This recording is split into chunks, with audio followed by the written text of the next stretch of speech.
I learned today there's a fine line between cuddling and holding somebody down so they can't escape. Oh my God. Well, anyway, that's what the judge told me just before sentencing. This is the Soapstone Comedy Club, coming straight to you from one of the most popular destinations in the Metaverse. Aaron Soros, a.k.a. the Unemployed Alcoholic, is its founder and world creator. Metaverse activate. That didn't go as smooth as I thought it was going to go after I did that. Like, as soon as I laughed, I was like, man, that was a courtesy laugh. For sure. You're here, man. I don't see you. Oh. Hey, I'm going to take the stage for a minute, all right? It is the unemployed alcoholic himself. Hey, Jeff Hamster. Good to see you. They are bowing. They're bowing to Aaron right now. Let's bring another comedian up here real quick. This comedian goes by Funny Guest 111. There might be a surprise or two in store. How you folks doing? Oh my God. Wow.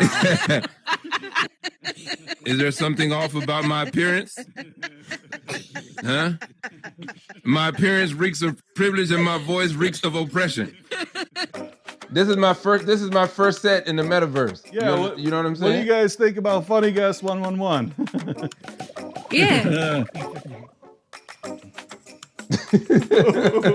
Yo, it's weird coming out of that world back into real life. Right. Welcome, ladies and gents, to the world of virtual comedy. She asked me what my personal style was, and a black t-shirt and no pants. I was actually told I couldn't have children by my mother-in-law. Locking your phone is not enough. Sleep with it in your butt. When I first heard about your comedy club in the Metaverse, like, it made sense when you think about it happening during the pandemic, when people couldn't go out and be face to face. But now that the pandemic is essentially over, do you think a comedy club in the Metaverse is fixing a problem? Almost 24/7. There's anywhere from 15 to 350 people in the Soapstone at a time. You know, there's a lot of people that live in places where they can't get to a comedy club. Mm-hmm. The experiences that you can access in the Metaverse, they're still difficult to access or completely inaccessible, without the Metaverse.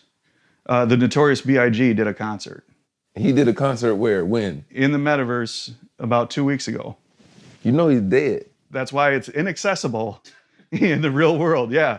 And it was all done with great respect and through his family. Oh, and it wasn't like, it wasn't like this interview is about to go in a whole different direction because I got a lot of questions. Yeah.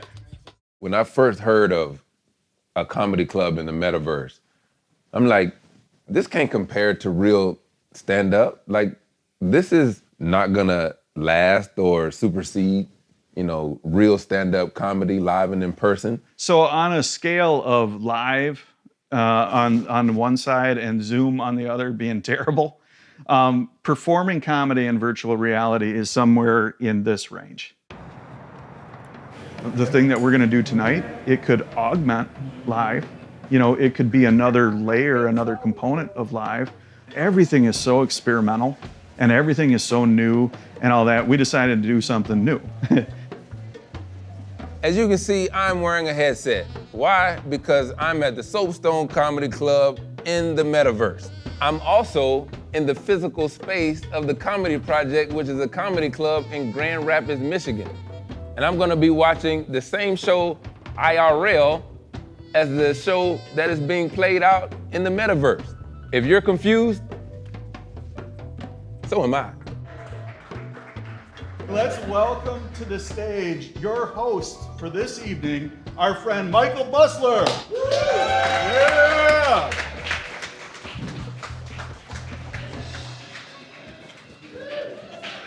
Oh, wow. This is very odd, I'm sure, for all of us. Someone use this. And then their first thought was, let's do open mic comedy. No, not petting dinosaurs, not riding a roller coaster, not going to Anne Frank's house. Let's hear jokes. Okay, so we're gonna need to reset headsets then. What are the three? I don't know what's happening. All right, so Aaron, are we ready? All right, that sounds like a no. So you guys get 10 more minutes. Oh, man. If this is the future of what stand-up looks like, things are looking pretty bleak. To find out if this virtual comedy is actually a legit thing in the real world, we headed to the Smithsonian of Comedy, the National Comedy Center. My father died. I needed to run a few things by its director, Journey Gunderson. Have you heard of comedy clubs in the virtual space of the metaverse? I have, in fact. It's not unlike so many of the transitions across thresholds that have happened throughout comedy's history. You know, in this moment, we're going, oh, this is mind-blowing, this is so bizarre. But it's not like it's that different from people in vaudeville having to figure out how to translate their material onto radio, and then the transition from radio to television. So the transition into a new medium is not new. This sparkling new $50 million museum is proudly located in Lucille Ball's hometown, but it's not locked in the past by any means. When it comes to surveying comedy in all its forms, this place pretty much has it covered. Ooh, excuse me. I see you got minstrel shows, Yep. white comics, coon characters. We need to set this on fire. Yeah, and I mean, this is all over the place. We've got Carl Reiner, Wayne's World, Bette Midler, George Carlin. Let's see here. Okay, so this is his joke notes. We used to listen to rock and roll. Now everybody's listening to rock. What happened to roll? Do you think a comedy club in the metaverse has been around long enough for you to consider it to be a part of what you have going on here? I mean, it's often said in museums that museums should remain respectfully one step behind the art form. And what merits inclusion doesn't necessarily have to be something that stuck around a long time. I think the pandemic and all of these transitions into different environments and attempting comedy on Zoom or in the metaverse, the silver lining or the benefit of that is that it made people think harder about the fragility of comedy and the energy in the room. I called my homegirl, she happened to be white, and she gave me some white women's advice on how to survive a pandemic. I was like, I don't know what I'm gonna do. I just lost all this money, we not working. I think I'm gonna run out of money, and then she just interrupted me. She said, call your dad. And she said it with that Sunday brunch tequila confidence. Do you know what I'm saying? Like, duh. She said it so confident that I was like, maybe I should call my dad. Look, I can see there's some white girls in here still don't even get the joke. Some of y'all sitting there staring at me like, I don't get it. Why wouldn't he call his dad? When it comes to stand-up comedy, there are few places with more energy in the room than the legendary Comedy Cellar, a jam-packed basement that's been graced by all the comedic greats. Noam Dorman is the owner. Have you heard of stand-up comedy clubs in the metaverse? I read an article that apparently Soapstone Comedy Club it's one of the more popular things in the metaverse.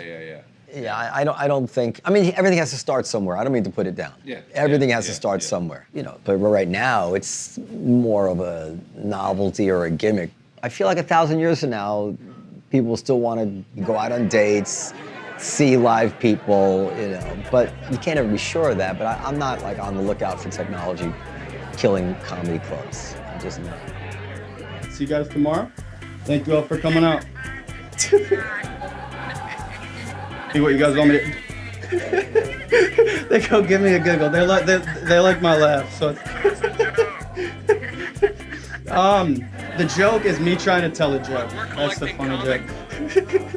I don't know what the hell's going on. But, It's not clear whether what's happening here is avant-garde theater or stand-up comedy. But back in Grand Rapids at what might be the first ever hybrid comedy show, People seem to be having a good time. I remember back in the day, I was trying to be sexy. I pick up a man, you know, you might send a little cleavage picture or something. Now I send a picture of my pot roast. You host a show weekly in the Metaverse, Mm-hmm. and you do comedy in real life on a regular basis. Mm-hmm. What do you think of this whole Metaverse comedy thing? Is it something to it? This is the future. We will be in VR. I think the pandemic really showed sometimes the need for that. We have a lot of shut-ins. We have people that are not as exposed. I think it's great for people with social anxiety. I think it's a way for comedians and entertainers to reach a new market that you can't reach. Like on social media, you can reach them. But in the Metaverse, I almost feel like I can touch you. It's almost like being able to tour without going on a tour. This is the end of the show. These are all the folks that were in the Metaverse. Now they're saying goodbye to the real audience. Two worlds at once. I'm still confused.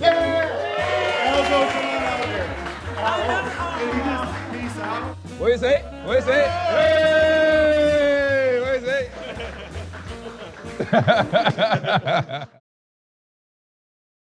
I'm Michael Learmonth, editor-in-chief of Vice News. Too often, traditional news outlets shy away from the real stories and experiences of those living through global conflicts. Not Vice News. Our reporters are on the ground, fearlessly covering the human stories that shape our world. You and millions of others can continue to read, watch, and listen to Vice News for free. But we hope you'll consider making a one-time or ongoing contribution of any size at vice.com/contribute. Every contribution, no matter how big or small, helps support the journalism Vice News brings to you every day. Thank you.